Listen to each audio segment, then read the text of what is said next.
We have covered so many Trump supporters getting utterly screwed over by their God Emperor. And most of them, and this is the most tragic part of it, afterward love him just as much as they did before. Far rarer is the time in which they are screwed over and they learn as a result of it. And we have an example of that today. So this is two Trump voters who allege that Border Patrol agents racially profiled them after they were stopped and questioned while they were driving to the dentist, and they were treated horribly. They were also treated as tons of people are treated across America every day under the Trump administration. But in this particular case, it did get through to them. So let's talk about their experience. This is George and Esmeralda Doilez, both US citizens, for all the good that does you in a lawless society like America 2025. They were driving to an appointment in Southern California when a dark SUV started to follow them. George told a San Diego NBC affiliate that the SUV put on a siren, pulled them over, and a group of masked Border Patrol agents got out to question them. Why did they have to be in masks? God only knows. I guess because they're doing things that you wouldn't want to be identified with, I suppose. They said that they had, the Doilezes said that they'd been scoping out potential camping sites in the area on the way to the dental appointment. See, they had made the mistaken assumption that in America as a citizen, you can go to the dentist and you can plan a vacation. Maybe you could have at some point. You can't freely do that today. Don't worry, they've gotten that message.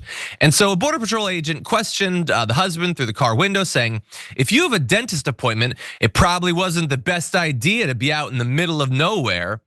And he said, we have the right to travel anywhere we want to travel. To which the guy says, you're absolutely right, you do. And I actually have the right and authority to stop you. It's called reasonable suspicion. So the reasonable suspicion is that they were in an area where he thought there wasn't much going on.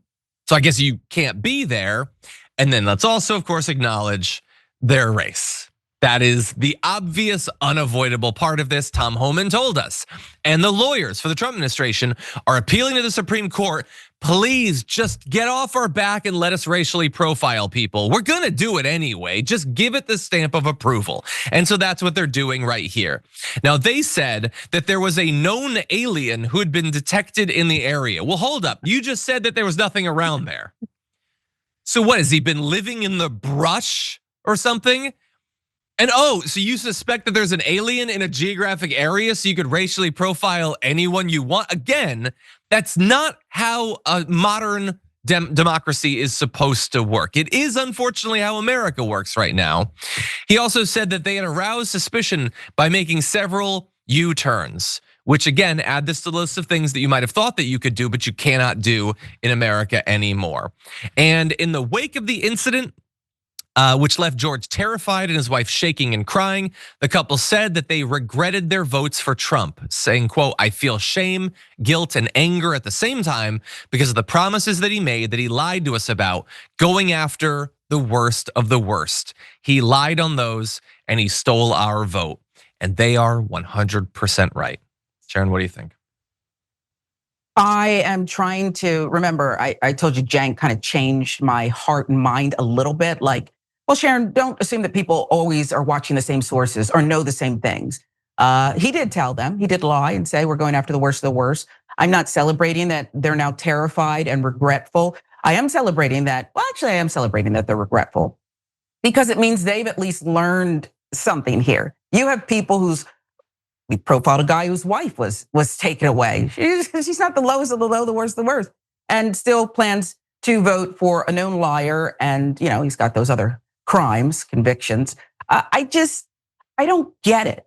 Sometimes I do believe that people who come from other places that are far more restrictive, I don't know if we can put the word far in front of it anymore, are grateful for what they have. And so if you want to restrict them a little bit, it's not like back home. I don't understand some of these people. I can't identify with them, but it's going to get a whole lot worse for more people like that. And let's hope more wake up. Again, like you had said, with the thing with Cenk, we can't know what people pay attention to, like that, if they pay attention at all, which is difficult. It's a luxury to be able to follow the news on a regular basis, let alone where they get their news from. I mean, they could think that they're doing that by watching Fox. I mean, I watch the news. And you Right. learn absolutely nothing because it's just propaganda. It's state-sponsored propaganda. And some people, it takes a certain thing to get them to pay attention. So I try to bear that in mind. Sometimes when I'm not thinking about that though, I am astounded that a person can have made it to this last election and not know 1,000 times more than you need to know about Donald Trump to know everything you need to know about him as president. But that said, they do regret it. Thankfully, they were eventually released, so that's good. And I'm assuming their political activity in the future will probably be different. But either way, nobody should be treated like this. This is not the way our society is supposed to work. And I think that more and more people are going to realize that. More and more people are going to maybe get uncomfortable with like, yeah, remember when like you could like be in a city and there weren't soldiers everywhere? Like, why is that? Like, this is not America, okay? And hopefully people's attachment to the abstract concept of what our society is supposed to be overrules the propaganda and the lies, the fear mongering by Donald Trump.